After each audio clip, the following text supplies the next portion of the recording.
All right, so number 12 on the QR code review is asking us to solve this rational equation and then check our answers, make sure that they all work.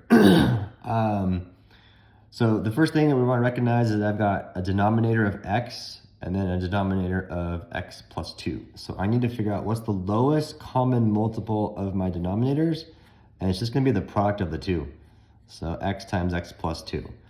So what we're going to do is we're going to use that. We're going to multiply the entire thing by the lowest common denominator of x times x plus 2. So let me write it over here so you can see it. So I'm going to multiply this, x times an x plus 2. That's my LCM.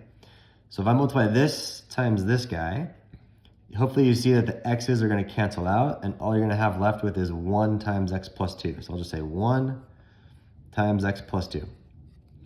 Then if I distribute this, x times x plus 2 over an x plus 2, hopefully you see the x plus 2's are going to cancel out because it's the same factor top and bottom. And you're left with negative 1 times an x. And then lastly, if I multiply this by this, I would get 2x times an x plus 2. All right, let's start to clean this thing up now. This is just going to be x plus 2 minus x equals 2x squared plus 4x, if I just distribute my 2x into each of those things right there. Okay, on this side, you can see this and this are the same, so they're gone. So I'm going to say 0 on this side is going to be 2x squared plus 4x, and then a minus 2. All right, so now I have a quadratic, and I can clear a 2 out by dividing everything by 2. So I can pull a 2 out, so divide by 2, divide by 2, divide by 2, divide by 2. So the equivalent statement would be 0 is equal to x squared plus 2x minus 1. Okay, I cannot factor this guy because that's a negative 1.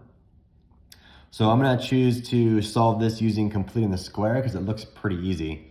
So you could also choose like quadratic formula, but I'm just going to go complete the square.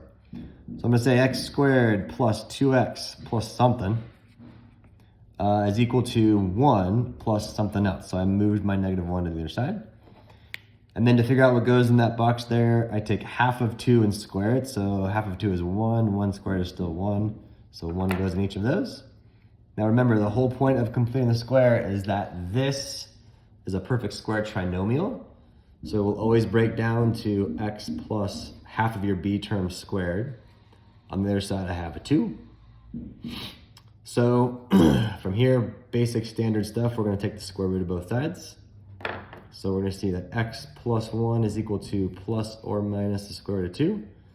Therefore, x is equal to negative 1 plus or minus the square root of 2. And I went ahead and graphed this on Desmos and checked to make sure that these were the points of intersection. So if you were to graph it as well, you would see an intersection point. So you'd have that point and that point.